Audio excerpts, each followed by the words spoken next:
또 말을 잘하는 대통령도 가끔 말을 하다가 준비했던 말을 잊어먹어서 말이 안 나올 때가 있어요. 그럴 땐 그 이제 청중들이 박수를 쳐주더라고요. 그러면 또 생각이 나서 말을 하게 되고 해서, 그래서 우리 이경훈 헌병 말이 막혔을 때 내가 박수를 한번 유도했습니다. 좋죠?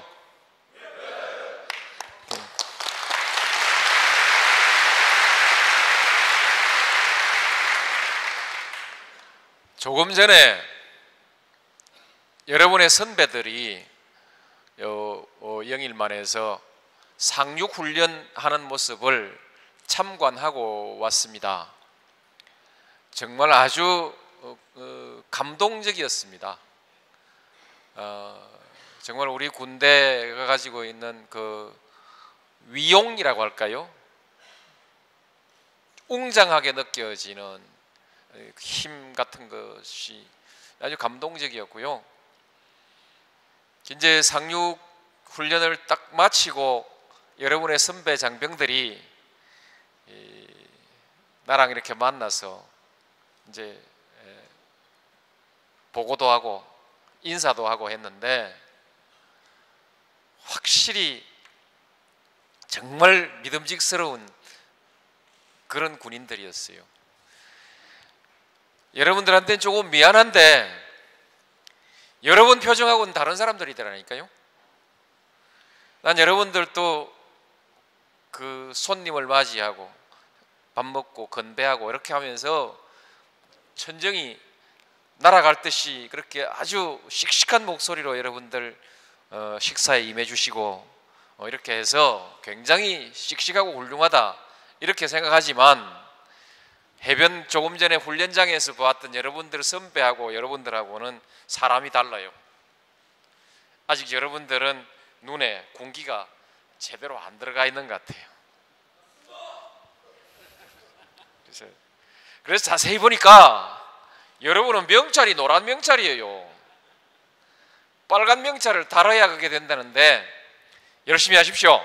그래서 빨간 명찰 달고,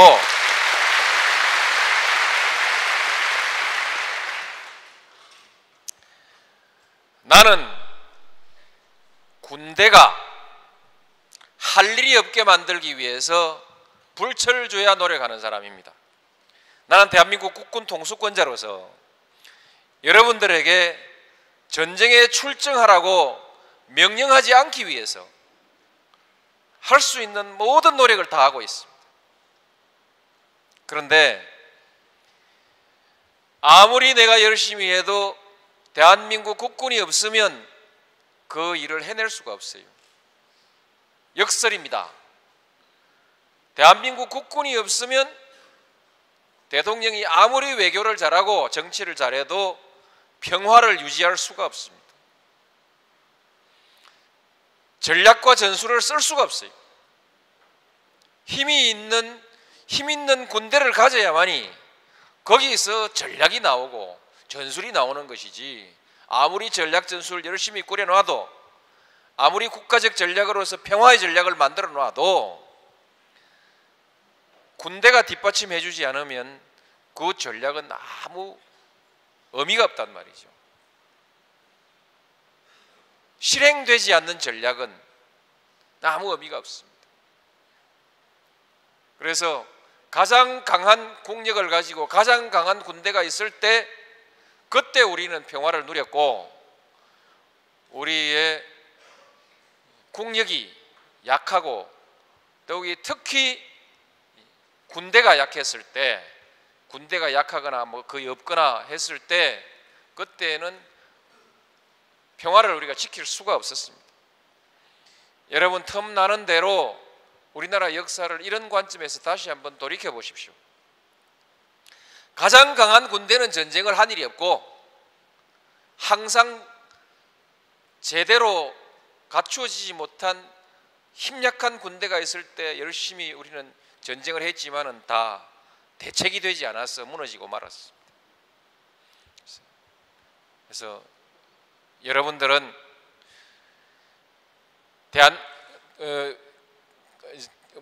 대한민국에서 제일 강한 군대야. 군대가 하나밖에 없으니까 그건 말이 안 되겠네. 하여튼 그 막강한 군대가 돼야 합니다. 여러분이 막강한 군대가 됐을 때 정치하는 사람들이 나든 다음 대통령이든 또 누구든 평화를 유지해 나갈 수 있습니다. 외교를 할 수가 있습니다. 외교의 마당에서 발언을 할 수가 있어요. 그래서 여러분들이 이건 뭐라고 하냐? 이런 생각이 들 때가 있을 것입니다. 훈련하고 고달플 때 전쟁이 설마 일어나겠냐? 전쟁도 안 일어날 것 같은데 왜 이 고생을 하냐? 멀쩡한 남 자식들 때리다가 왜 죽으라고 고생시키고 이 일을 왜 하냐? 참 생각해도 얼른 이해가 안 갈 때가 있을 텐데 바로 그것이 그 점입니다. 여러분들이 그렇게 열심히 훈련하고 막강한 해병으로서 단련돼 나가고 있을 때 이 평화가 유지되는 것입니다. 전쟁을 안 하는 전략이 비로소 먹힐 수 있다는 것입니다. 그래서 여러분은 전쟁이 없는 나라를 만들고 싶으면 더욱더 열심히 훈련에 임해서 그리고 강한 군인이 되고 강한 군대를 만들어서 그렇게 우리 평화를 지켜주십사 이렇게 부탁을 드리고 싶습니다.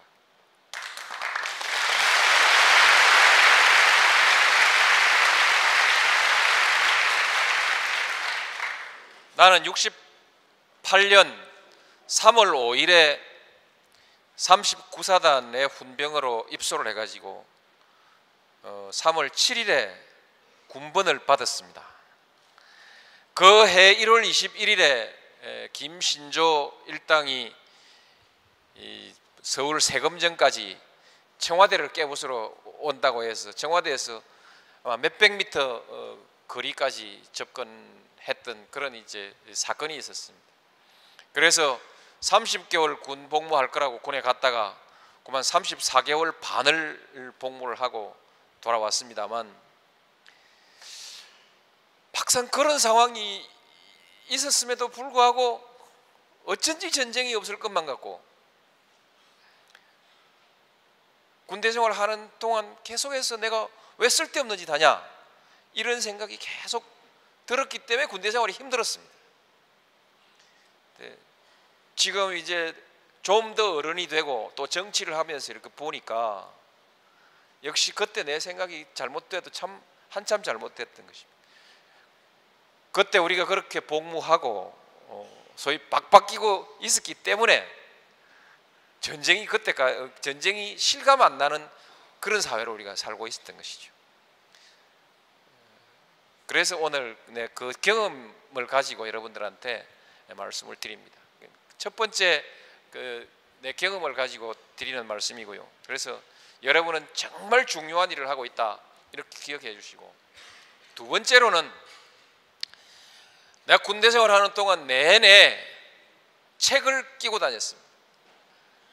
집에서 책 보내달라 해가지고 책 끼고 봤는데 영어 책도 갖다 놓고 법률 책도 갖다 놓고 열심히 했습니다. 했는데 놀고 싶고 또 이런저런 이유로 해서 거의 공부가 될 리가 없지요.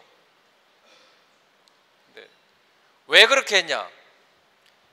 군대 생활을 3년 그냥 보낸다는 것이 소위 허송 세월이라는 생각이 들어서 내 자신을 위해서 너무나 허송하는 세월이라는 이런 인식이 기본에 깔려 있었기 때문에 나를 위해서 보람되는 뭔가를 해야 된다.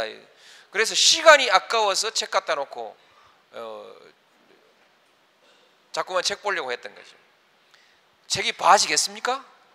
내가 최전방 근무했는데 철책선 근무했는데 밤중에 나가지고 어떤 때 딱 그 날씨가 애매할 때는 13시간 근무를 했어요.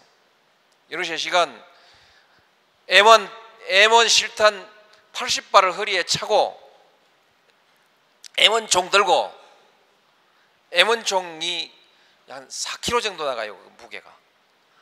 그럼 총 들고 12시간 서서 보초를 썼는데 무슨 재주로 그 책 봅니까? 낮엔 또 사역해야죠. 김치 담아야 되죠. 빵카 만들어야 되죠. 왜 책을 가지고 갔었냐면 이 세월이 나한테는 소용없는 허송이라는 생각을 내가 갖고 있었어요. 결국은 그 불만만 가득하게 가슴에 넣고 살았는데 지나고 나서 해보니까 공부는 하나도 별로 된 것도 없고 어떻든 공부가 되진 않았습니다.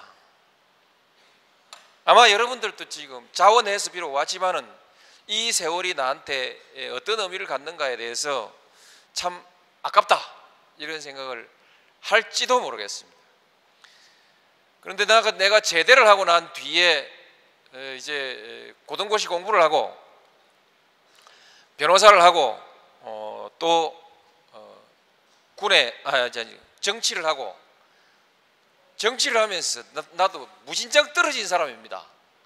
국회의원 첫 번 당선되고 그 다음부터 내리 지금 네 번 떨어졌어요. 한 선거 6번, 7번 해서 3번 되고 4번 떨어졌는데 실제로 선거 한번 해보면 4번 떨어진다는 게 뭔지 실감이 날 텐데 그 4번 떨어졌습니다. 그것이 순간순간 다 좌절이죠. 좌절입니다. 떨어지는 순간도 떨어지는 순간이지만 사람을 이렇게 만났을 때 이 모욕을 당합니다. 표 달라고 잘못 쫓아다니다 보면 뭐 별 잘못도 없이 모욕을 당하고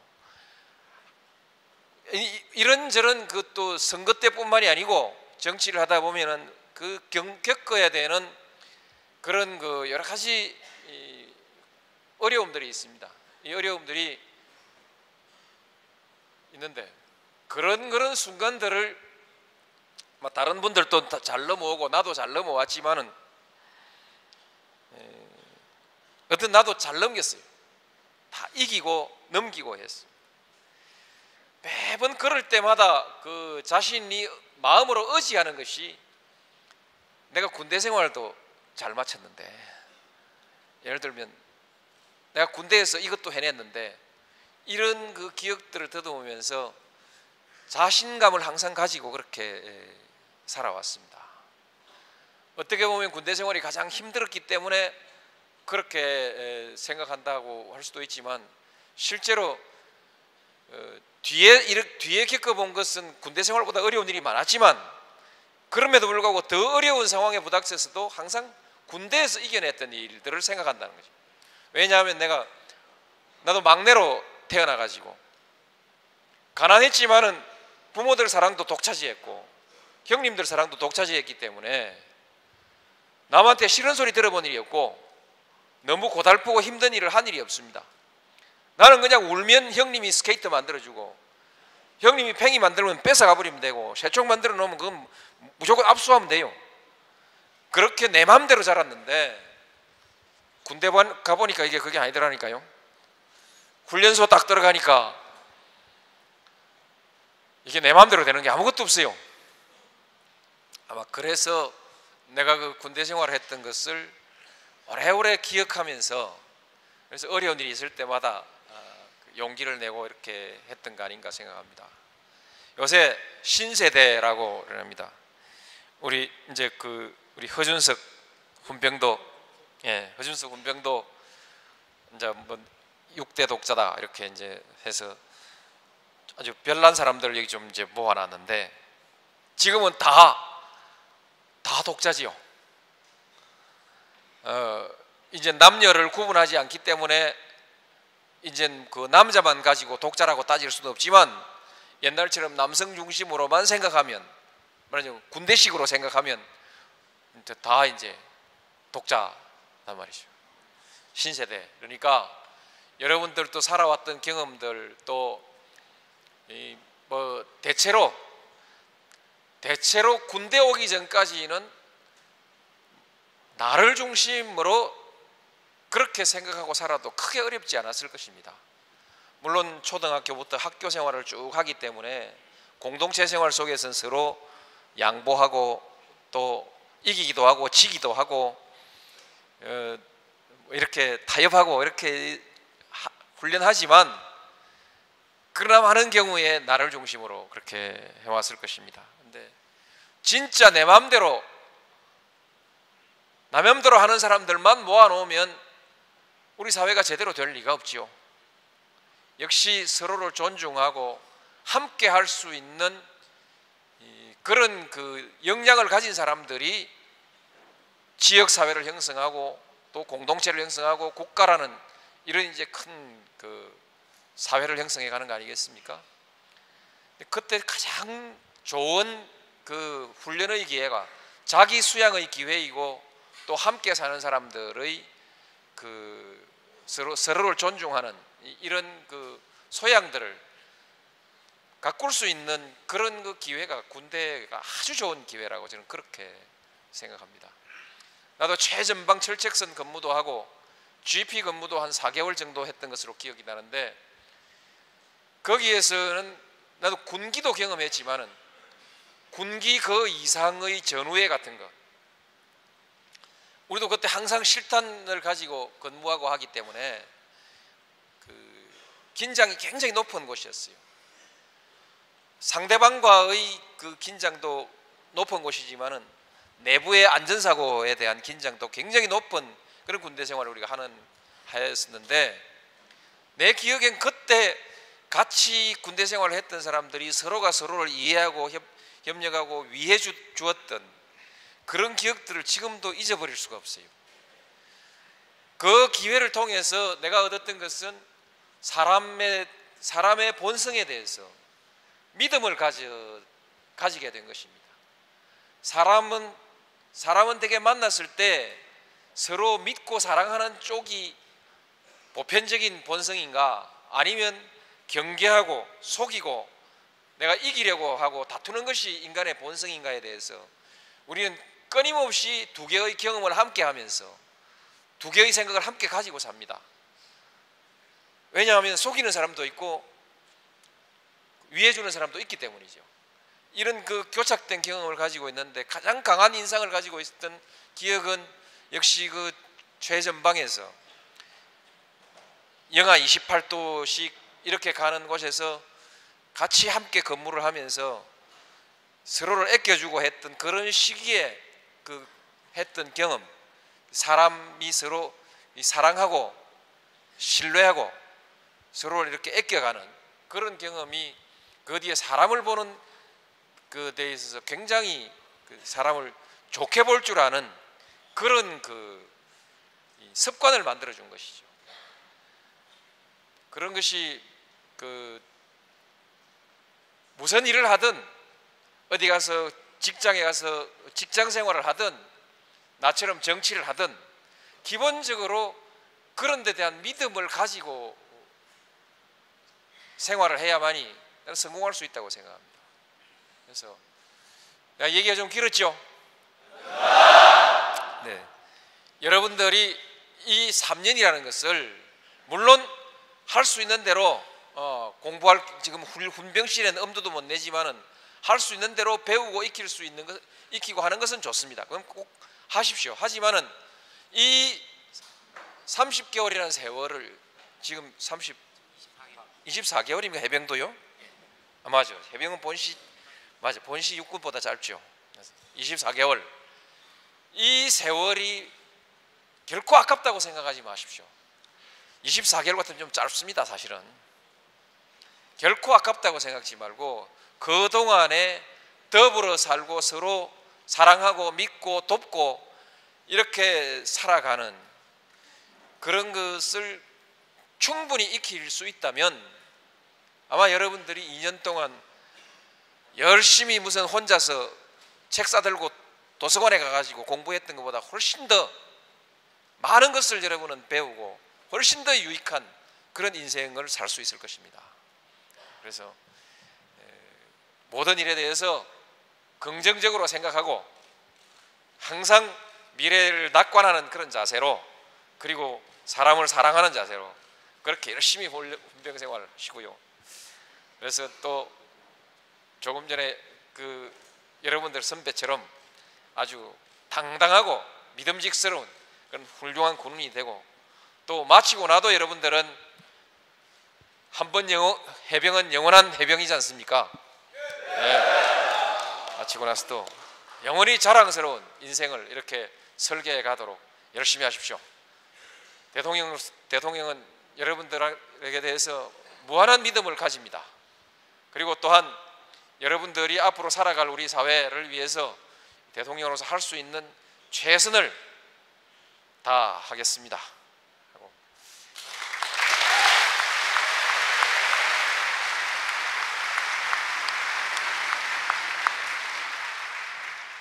그리고 그 장가 가거든 아이들 많이 낳으십시오. 앞으로 그 미래 사회에 대한 희망 때문에 걱정을 많이 하는데, 내가 그 맞아 하나 더 보태서 얘기하면, 여러분이 주역이 돼서 살아가야 될 대한민국의 미래는 확실히 밝습니다. 밝고 또 여러분의 아이들이 살아갈 대한민국의 미래는 또한 여러분이 만드는 것입니다.